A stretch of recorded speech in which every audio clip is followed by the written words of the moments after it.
নমস্কাৰ, মই পৰাগজ্যোতি। আকৌ আজি এটা নতুন ভিডিঅ'লৈ সকলোকে স্বাগতম জনাইছোঁ। আজি সময় হৈ গ'ল 3 তাৰিখ ছেপ্টেম্বৰ মাহৰ।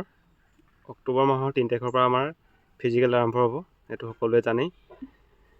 তোমালোকে বুলি নকওঁ, কিছুমান মানুহৰ কাৰণে, কেইটামান মানুহৰ কাৰণে মানে ল'ৰা ছোৱালীবোৰৰ মাজত এনেই এটা প্ৰশ্ন মানে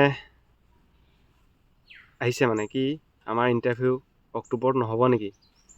এনেকুৱা এটা প্ৰশ্ন মানে দুটামান মানুহৰ কাৰণে আহিবলগীয়া হৈছে। তাত কোনো তেনেকুৱা প্ৰশ্ন উঠিবৰ কথা নাই। 3 অক্টোবৰৰ পৰা ইণ্টাৰভিউ হ'ব গৈছে, 3 অক্টোবৰৰ পৰা হ'বই।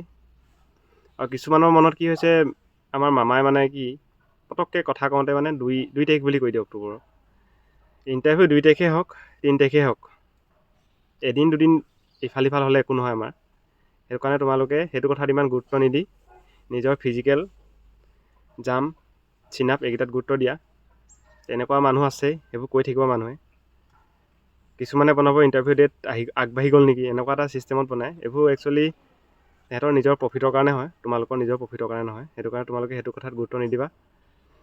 3 তাৰিখৰ পৰা ফিজিকেল আছে বুলি নিজৰ মনত ভৰাই লোৱা আৰু 3 তাৰিখৰ কাৰণে 100% ৰেডি কৰা।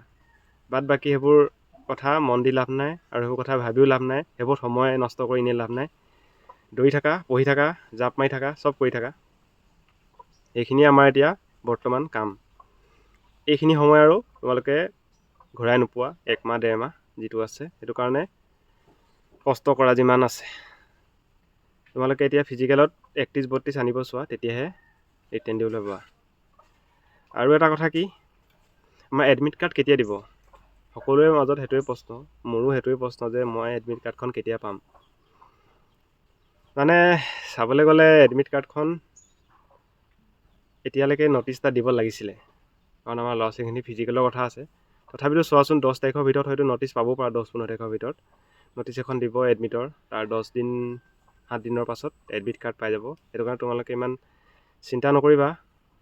এডমিটখনতো দিবই, ইণ্টাৰভিউ আছে এতিয়া এডমিট দিবই। সেইটো কাৰণে ইমান সেইটো কথালৈ চিন্তা কৰি লাভ নাই। আৰু আমাৰ ল'ৰা ছোৱালীখিনি কি হয়, সঁচা কথা ক'ব গ'লে, যিখিনি অসম পুলিচৰ কাৰণে চেষ্টা কৰি আছে, সেই ল'ৰা ছোৱালীখিনিয়ে ADR ৰ কাৰণে ইমান মাথা নেমাৰে। হ'ব পাৰে যোৱাকালি এডমিট দিছে, চাইছে, কিন্তু সেইটো এনেই জাষ্ট এটা মানে এপ্লাই কৰিছোঁ যেতিয়া এডমিটখন চোৱাৰ এটা মানে হেঁপাহ আৰু। বাদ বাকী তাত আমাৰ ল'ৰা ছোৱালীখিনি কোনো কাম নাই ADR ত।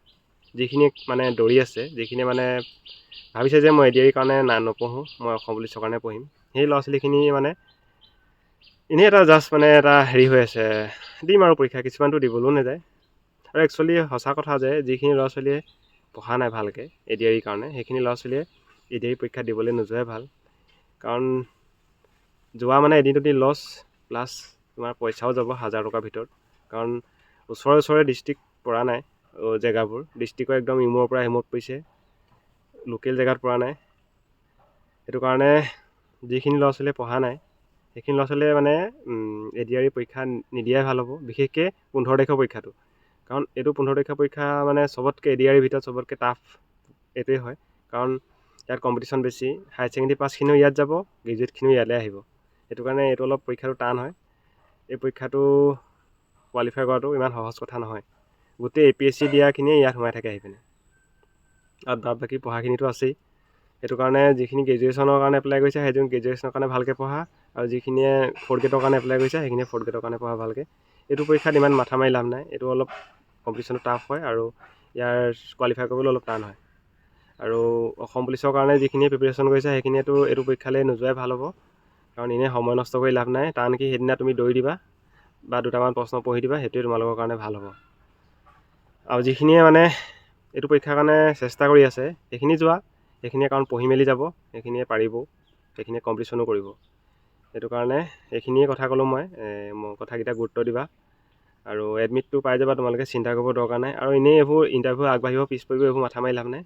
আমাৰ কাম হৈছে ফিজিকেল যেনেকৈ ভাল কৰা, আৰু ৰানিং জাম্পত এক্সিলেণ্ট মৰা, চিন-আপ এক্সিলেণ্ট মৰা, এইটোৱে কথা। ঠিক আছে, আজিলৈ ইমানতে সামৰিছোঁ। ধন্যবাদ থাকিলে সকলোলৈ।